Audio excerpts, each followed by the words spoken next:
I have discovered the one thing worse than being alone. Not being alone. It seemed like a simple plan. I wanted a challenge, but I didn't want to deal with monsters.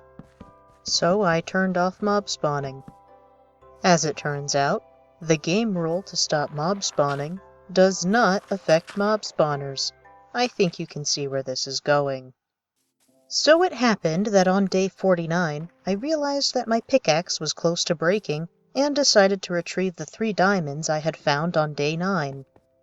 Originally, I was going to use the 1 diamond I had found to repair the pickaxe a little, but I didn't have enough iron to make an anvil. I was just about to place the cobblestone scaffolding so that I could mine the diamonds safely when I heard monster sounds. That was odd. I didn't see anything. I double-checked that spawning was in fact disabled. I thought. Perhaps monster spawners just make that noise by themselves and there's a spawner hidden in the wall? I was partially right. There was a dungeon nearby, buried in the wall. I was careful to only dig 1 block at a time. You know, just in case. Turns out my overly cautious ways were justified. I found a dungeon with 2 chests and a bunch of monsters. I took a quick break to de-stress by mining the diamonds, and placed the 2 additional sea pickles from last week in the pond. That makes me feel a little better. Anyway, the situation has been dealt with. The spawner is no more. The chests did give me melon seeds and this disc of cat, so there's that at least. I'll keep any discs I find here, I guess. Needless to say, I was feeling a little on edge that evening. I hadn't found out that the game rule didn't affect mob spawners just yet, so I wasn't sure if it was a bedrock bug that could happen again at any time. I'm definitely going to be more careful around certain structures, like mineshafts and fortresses. Honestly, this was probably the best way to find out since I could keep myself out of danger. That being said, Mojang, please just let me add hunger to peaceful mode, or let me disable all hostile mobs in hard mode. I finally found a post on the feedback website asking for this very thing. A link to that is in the description. I seriously considered ending this series right then and there.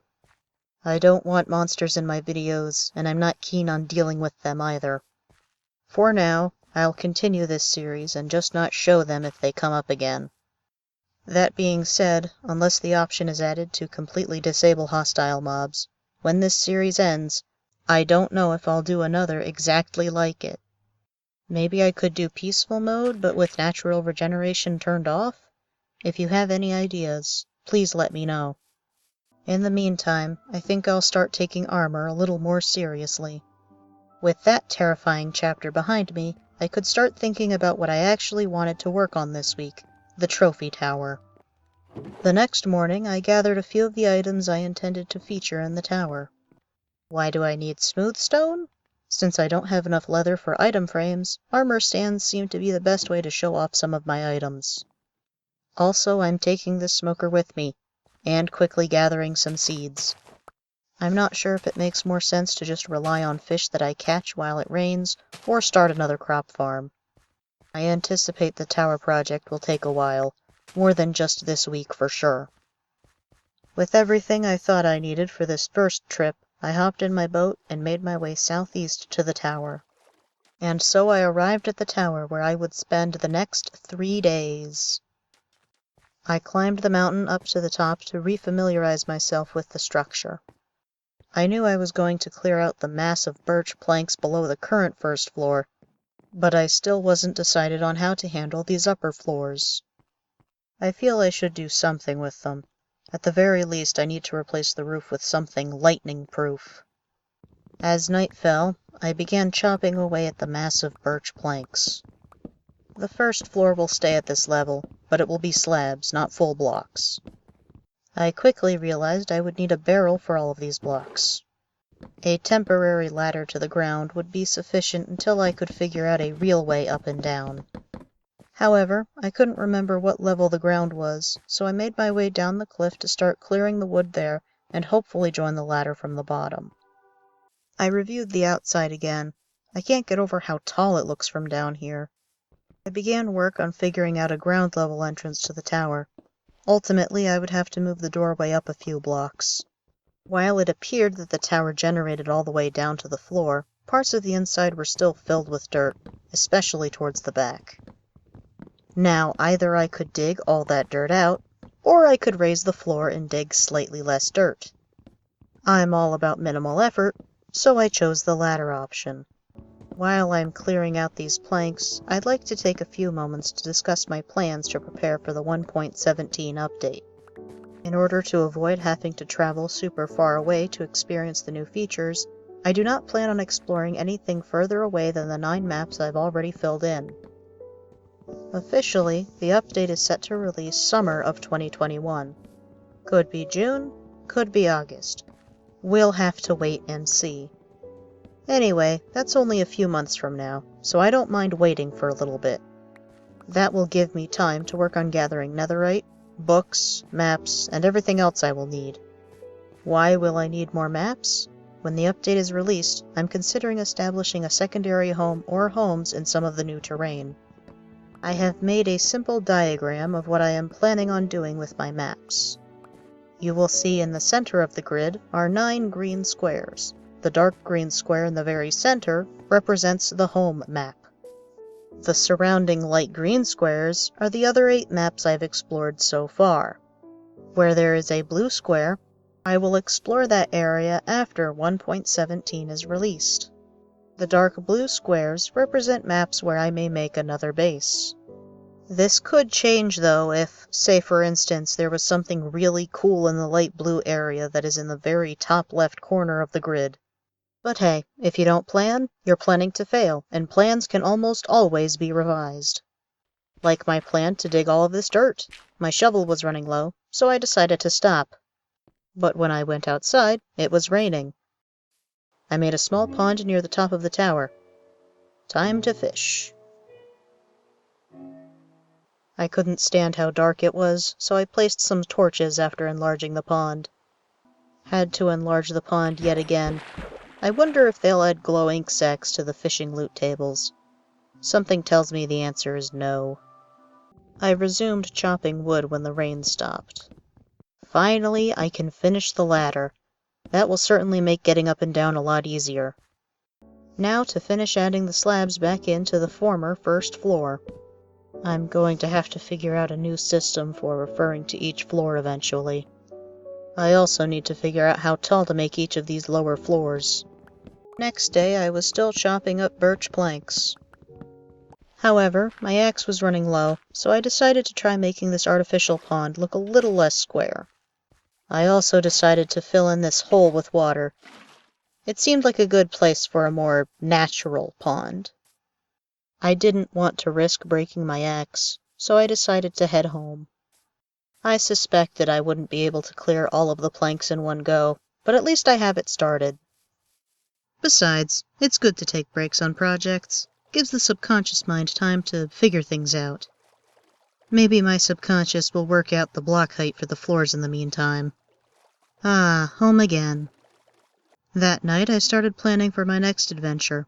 Last week I had seen something below the water when reviewing the footage. Armed with gravel and some shovels, I would be examining the structure. With sunrise approaching, I made my way east. Unfortunately, I was a good distance from home when I realized I had grabbed the wrong map. I needed the northeast one. I had grabbed the east map.